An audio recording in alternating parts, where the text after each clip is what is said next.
आइए मिलकर जानते हैं दिल्ली सल्तनत की कहानी, एक ऐसा इतिहास जो पत्थरों में लिखा गया है।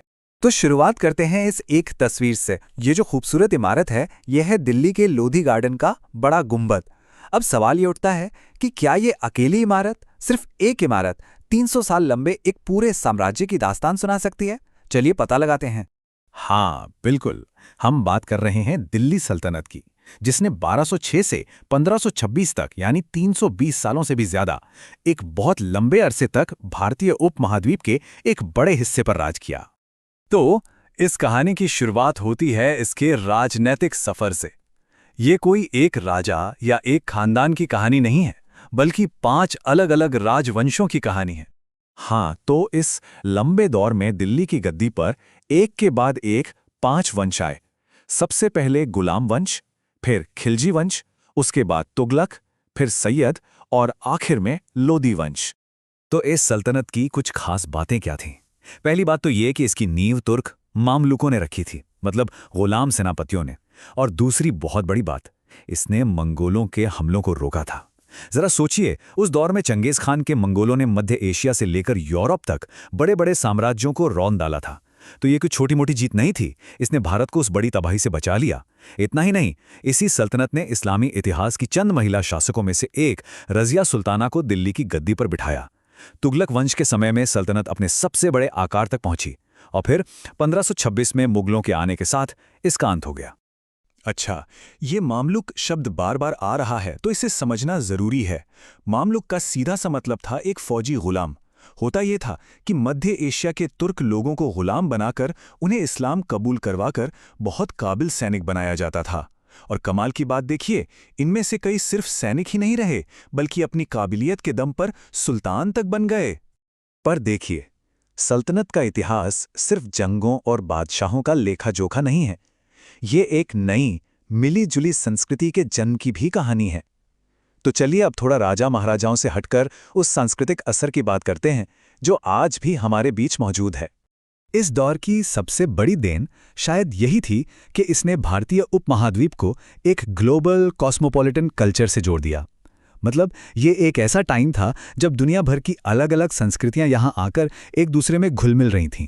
और इस पूरे मेलजोल में, इस संगम में सबसे बड़ा और गहरा असर था फारसी संस्कृति का। आइए जरा इसे और करीब से देखते हैं।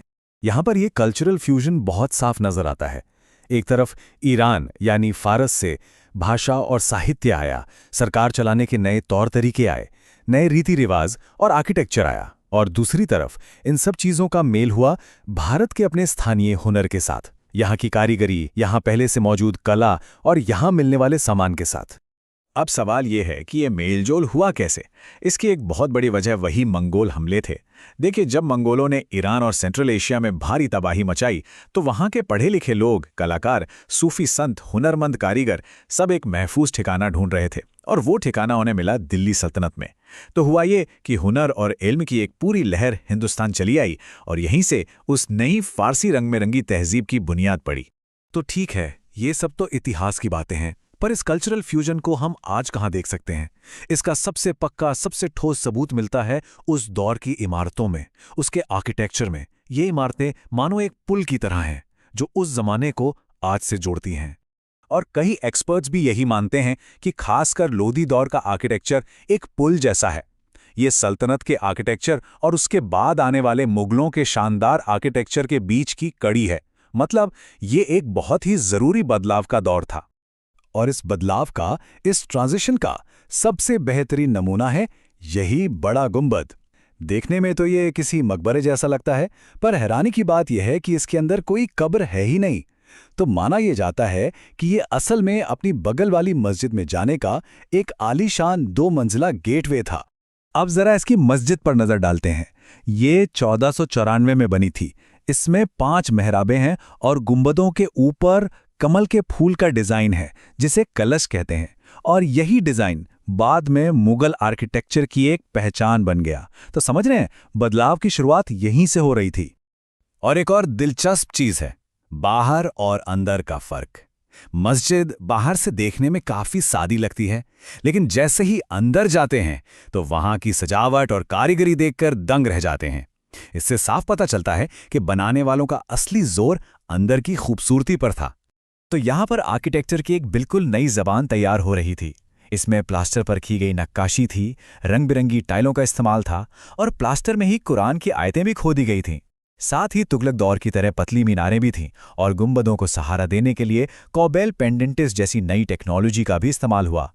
अब ये कॉबेल पेंडेंटिव क्या है? आसान शब्दों में समझें तो ये एक चौकोर कमरे के ऊपर गोल गुंबद को टिकाने का एक बहुत ही शानदार तरीका है। उस जमाने के हिसाब से ये एक इंजीनियरिंग का नायाब नमूना था। तो घूम फिर कर सारी कहानी हमें वापस लोधी गार्डन की इसी विरासत पर ले आती है और अब हम समझ सकते हैं कि ये इमारत इतनी खास क्यों है। आज ये बड़ा गुंबद कॉम्प्लेक्स सिर्फ एक पुरानी इमारत नहीं है, बल्कि ये भारतीय इतिहास के एक बहुत अहम मोड़ का जीता जागता सबूत है। एक ऐसा मोड़ जहां संस्कृति और आर्किटेक्चर दोनों बदल रहे थे। तो जिस इमारत से हमने ये कहानी शुरू की थी, अब उसके पीछे की 300 साल की पूरी दास्तां साफ नजर आती है। और आखिर में ये हमें एक बहुत ही दिलचस्प सवाल के साथ छोड़ जाता है। अगर सिर्फ एक इमारत 300 साल की कहानी सुना सकती है, तो जरा सोचिए हमारे आसपास ऐसी कितनी ही चीजें होंगी जिनमें ना जाने कितना इतिहास छुपा होगा। वो इतिहास जिसे हम हर रोज देखते तो हैं पर शायद जानते नहीं।